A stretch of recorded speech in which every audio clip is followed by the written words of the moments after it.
Hi people. So I've been watching One Piece for the past month. Absolutely goated show. Okay, absolutely might even be my favorite anime of all time. Okay, it's absolutely exceptional. I don't know why no one told me to watch this before. Everyone was like, no, don't watch it because it's 1,000 episodes. But like, you'll always have something to watch. Like, it's just goated on all angles. Now, of course, because of the live action, everyone wants to be a One Piece fan, but I was interested in it before then. Just saying. Today we'll be talking about why Arlong Park matters. Why does this random arc in this random show matter? Especially with Palestine and Israel conflict going on, emancipation, talks of all of that, apartheid, you know. Why does it matter? But before we do that, not only do you need to subscribe, the frick. Also, I have Instagram, Patreon, TikTok, all of that. But not only that, I'm also going to be ranking all of the other arcs that come before Arlong Park or after. You can feel free to leave your favorite arcs or your list of ranking of arcs. I might even do a little poll or something cute like that, but this is the truth.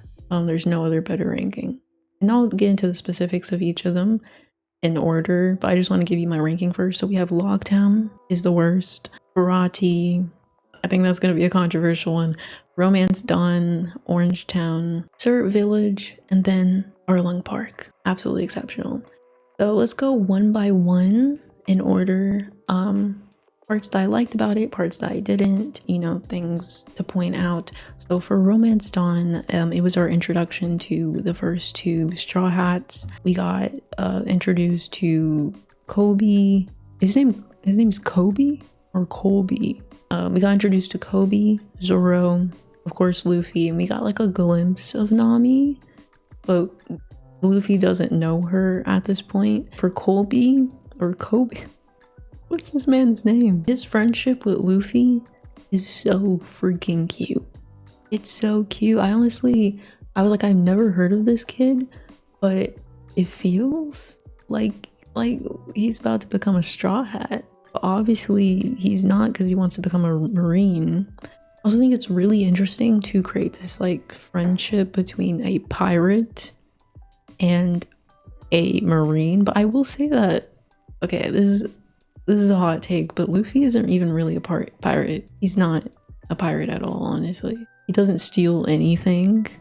He just fights the Navy and other pirates. Like, where's the pirating? But I love the part at the end of Romance Dawn where like it was like Luffy helped him up until the very end. Like I think it really sets up Kobe's character development in the Arabasta Saga whenever he gets his own like little arc with El Mappo. I think it really sets that up perfectly so that he can have that character development later. I don't know how Oda wrote this so well. Like everything's like set up to help the next part. And as someone who writes myself, I'm like, I don't even know, like, how did he do this so perfectly? But also Kobe is also like he's really akin to Usopp. Like he's this person that wants to become like a brave warrior or the head of the Marines or whatever, but he's very scared all the time and he struggles with courage and bravery and things like that. Of course, then we have Zoro, who we don't really know much about. I don't think his development or his past comes up until later. I forget what arc that is actually, but we don't really know much about him other than that he uses like 3 swords and things of that nature. But it's a good introduction. Also, I swear every single arc as the most annoying kid ever. Like I literally hate the kids in the show. That's my one thing. Like the kids are so freaking annoying. Okay, so I put One Piece into the last video essay, anime is political. I do not understand how anybody in their right mind is like One Piece is not political, because out the freaking bat, we're establishing that the Navy is the enemy. Literally, Luffy beats, what is that dude's axe hand Morgan's ass. But yeah, you're gonna be like, One Piece is not political. What? So out the bat, the military is the enemy. The military is corrupt. You have this figure who is oppressing the Marines. It's really interesting. It's an interesting dichotomy, but he's like oppressing the Marines and the town itself under his like narcissistic rule. It's very interesting. But other than that, Romance Dawn is a pretty basic. I think I like it better than Baratie and Loguetown because it has just a lot of good parts in it, even though it's like the first arc, which is crazy. But then next we have Orangetown, which introduces us to Buggy, Choo Choo, and our first taste of emancipation sentiment. Although actually it's not our first taste, because Romance Dawn was talking about emancipation too. I mean, I feel like most of the arcs talk about emancipation, but so we have Choo Choo, dog. Why does he sound like that? Like, I feel like in other animations with dogs in it, like they sound normal, and so I was not expecting to hear what I heard. It reminds me of that video with that dude, isn't he in Japan, who wears like the fursuit, but it's not the regular fursuit. It's like he walks on all fours in it. It's giving that energy. No shade to the voice actor, it's a little off-putting, okay? It's a little laughable because you're supposed to be like, you know, he's like this Hachiko type character that's like waiting for his owner, like standing up for his owner's shop, and you're supposed to be like, you know, feeling something, but I can't get over the way he barks. It just ruins the entire thing. It honestly does. But I do love this is our like first taste of like treasure. Doesn't necessarily mean like material things. It can also mean just something you hold dear, which I love that so much. So in this case, Choo Choo's defending his owner's treasure of his, what was it, like a pet shop or something. Also the mayor and the entire town are like, I love that they love their home so much that they are willing to put their life on the line. Obviously Luffy doesn't let them. I feel like it calls into that sentiment of like emancipation and people who have to fight for their own land. He's taking over it. There's a word that I'm trying to think of, but occupying it, that's what it is. So it gives that feeling of like having to defend your land, having to basically be like, I don't really care about my life. I have to do this for the better of the people that will come after me, you know, and everyone else. But yeah, the town's been under Buggy's occupation for a while now, and so the entire town is desecrated. The citizens had to flee. But I love that Buggy is a foil to Luffy. I think that works really well, at least in this arc he is. I think Buggy probably gets more character development as it goes on, but at this point in Orangetown, he is this narcissistic leader who only really cares about his interest above everyone else, whereas Luffy and the other Straw Hats work as a team.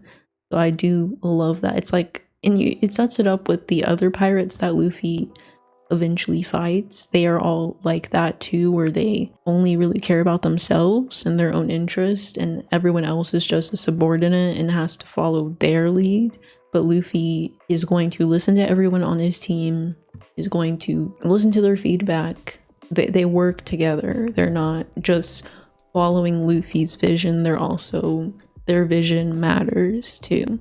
Then after Orangetown is Syrup Village, I think. Don't understand why Matt Owens, who is the showrunner for the live action, and Hassan rated Syrup Village so low. I think was like C or B, because Syrup Village was one of my favorite arcs. It's my second favorite after Arlong Park. It was such an exceptional framing of Usopp, and like it is a blueprint on how you should do an intro arc. It is perfect. Everyone in the town contextualized Usopp as a character. Every part of that arc let you learn a little bit more about Usopp as a character and his motivations and why he is the way that he is. Like, I don't, why they rate it so low? It was so exceptional, dude. I love the little pirates, his little pirate team, and how he lied to protect them. And it's such a cool like framing on, because obviously we view lying as a bad thing, but he does it to protect others and to give other people hope. I also love that his nose, he has like the Pinocchio nose. That's so freaking cute. I don't know why I love that so much, but I just think that's so cool. Also, his dad is fucked up. Okay, I'm not even gonna lie, like I feel like we don't talk about that enough, that he literally just left this kid on this island with his sick mom, and now he has literally no parents. You have an entire child, like what? But I also think it's really sweet how Usopp yelled pirates because of that, because he doesn't have any more parents, and to kind of keep his spirits alive after losing both of them. I think he originally did it for his mom, so that she would think that his dad was coming back, but then once he lost both of them, he just did it for everyone. And you really think that the town like hates Usopp at first, but because he's so annoying and he like yells at them. I mean, there's this point where they literally like are chasing him down because he's so freaking annoying. But then once he's about to leave, you get this realization that they love his perfections. Like, I just love this arc. It's so beautiful. But that white girl, Kaya, is freaking annoying.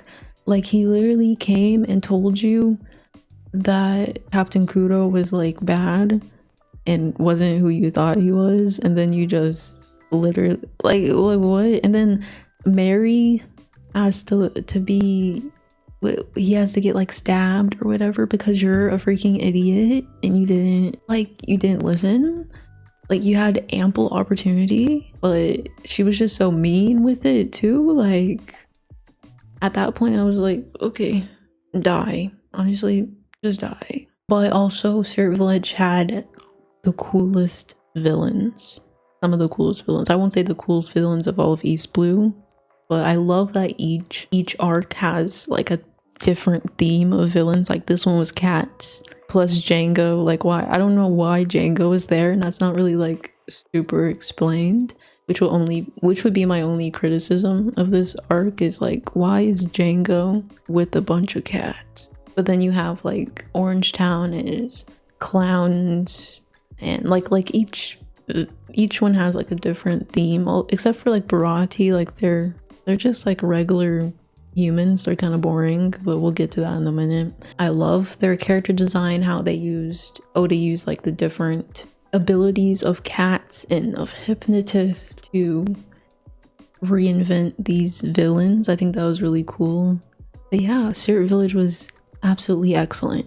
Then we have Baratie. Like I said, I thought that this actually wasn't, I ranked this number 2 because it wasn't my fave, which I feel weird about because I think people love Baratie because it's like Sanji's backstory, but it wasn't my fave. I actually didn't really love Sanji's backstory. I didn't feel that connection to it. I don't quite know what was missing from it to make it as fleshed out as like Usopp's or Luffy's or Nami's. But I also didn't love Zoro's backstory. I don't know where that, I think that might be in Baratie. I don't remember, but I didn't like his either. I do love his relationship with Zeph and the fighting cooks. I think those are really good characters, and like the dynamic of the whole entire restaurant, and I love that. I love that they just like fight each other all the time in this restaurant because they used to be pirates. I love that. I also do love how because Sanji like starved on an island. I don't understand how Zeph sat there and starved that entire time because he gave all the food to Sanji. I don't know how he lived like that. You know, there's a few things that don't quite add up. I do love that because of that, they wanted to make a restaurant where no one would have to go hungry. I think that's beautiful. It shows how empathetic Sanji is. I love how every single one of these characters is like empathetic, but it's like for a different reason. I think it really adds on to why you want to love them and why you want to root for them, because they're not like other pirates. They're blazing their own trail in this like really empathetic, caring way. But I just didn't feel connected to his story. I don't really know why. Maybe someone else feels the same way. They can tell me why they didn't like it. But yeah, also the villains were incredibly lame. Like the character design, like they were just humans. Like it was just so boring, and I didn't like Don Craig at all. He just wasn't interesting, very underwhelming. And I'll talk about Loguetown, although that obviously takes place after Arlong Park. There's also Warship Island, but that's a filler arc, and I don't want to talk about it. So, because I didn't watch it, so nothing to really say. I loved the comparison between Roger and Luffy and how he's this incarnate of the king of the pirates, basically. I'm assuming that you guys have seen One Piece, okay? Because obviously I've been spoiling it up until now. But because I know that Ace is Roger's son, even though I haven't gotten there yet, like there's so many parts in East Blue that are contextualized by things that happen later. And because he has that connection technically to Roger, I mean Ace is like literally his brother, technically, like his adopted brother. It just makes that even stronger knowing that. Of course, if you're watching in like the 90s or the early 2000s, you don't know that yet. But when you do, it hits even harder. It really does. I haven't gotten to that part of Luffy's backstory. I don't know if he knew that Ace was Roger's son, but it's cool knowing that. Also thought it was kind of lame because I was waiting. Like I had just gotten done with Arlong Park. I was ready to be strapped in for a good like 5-episode fight, but he didn't even fight Captain Smoker. It was really lame. I was waiting. I also like that Luffy's dad helped him escape the island. Like I said, it was really lame that they left, but I thought it was cute that his dad, who I don't even think he knows. I don't even think he knows his dad or has ever seen him, but I think that was cute that he was like, if he wants to leave, let him leave, you know? But it was pretty short and kind of not that interesting, let's be honest. Which is okay, because it was right before they go into the Grand Line, you know, I think it worked. Let's get to Arlong Park. Let's get to the meat and potatoes. Okay, let's get to Arlong Park and emancipation. Let's talk about a little bit more like about Palestine and Israel. Let's talk about apartheid in general. This is our politics section. The entire thing was just beautiful. Okay, from start to finish. Literally Oda's peak. Okay, I don't know how it can get better than that. Maybe gear 5th is Oda's next peak, because I do not know how it can get better than this. So the whole story of like the found family with Belmer and Nami's sister, I did not think I was gonna love Nami's backstory this much, because even after Arlong Park, I don't really care that much about Nami. I think I like her better, but she's obviously not like my favorite character. But this, I can't deny it, the story was exceptional. The story of like found family and how Belmer isn't even like related to these kids, but she, because of what she was going through at the time, she was like, they saved her. I think it was great how they were her hope, even through poverty, even through like the town kind of thinking she was like weird or couldn't do it. She was always propelled by them, and she defended them till the day she died. And that scene was exceptional, especially when it goes to like black and white. It reminds me so much of that, I think it's a movie, a Japanese movie about Hiroshima. It's just such an impactful moment. And every time that it does that in One Piece or any anime, it just reminds me of that. I don't know why switching colors has that much of an impact. Maybe there's some sort of like psychological thing, but just exceptional storytelling. You were never bored, you were never uninterested, you never, I think Arlong Park was probably the longest arc so far in East Blue, but it was, you never wanted to look away. The shot at the end, whenever they're sailing away, of her grave also just broke me down. Like, after everything you've gone through, so beautiful. I also loved Ginsan and her sister, especially Ginsan, and how Ginsan like inspires Luffy to do like a new move because of his like pinwheel, and also how the pinwheel is there so that he can make Nami not be scared of him. Like, it's just like the little things are so beautiful. Now let's get to the Fishman. Incredible character design. Also the first time that a enemy in East Blue is like some sort of brotherhood. Like, they're not, they all like love each other because they, I mean, obviously once again, you don't know this when you're watching it at first until post time skip, which is actually insane that it takes like 500 episodes for you to know why Arlong is doing this, because of what they've gone through in their own oppression, because they're fishmen. They're this brotherhood, and it's the first time you see that in the enemies in One Piece, where they're not just like I said, this narcissistic villain who only wants to, I mean, he is kind of narcissistic, but he also cares about his people.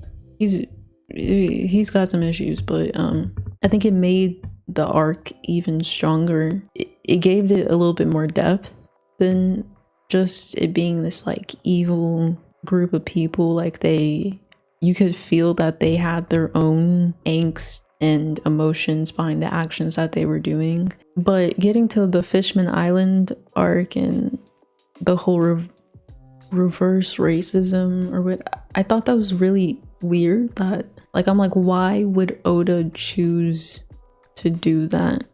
Because there's no example of that in contemporary history of a group that was oppressed then oppressing their oppressors. Like, that's not a thing that's ever happened in history. So why would Oda choose to do that? I'm not really quite sure, honestly. But there were so many like lessons and symbols that I thought were so great. Like, whenever they're in the fight scene and there's the shot of like the butterfly getting trapped in the spider's web, but then it gets out. Obviously butterflies are like a symbol of change, and it's this moment where Nami is finally has this like change of mind and decides that she wants to break out of Arlong's grasp and do her own thing, even if it means that she dies. Obviously she doesn't, but it's a good moment. And also I want to look up the tangerines because they kept showing them, and I was like, there's been a lot of symbolism up to this point. Maybe the tangerines also mean something.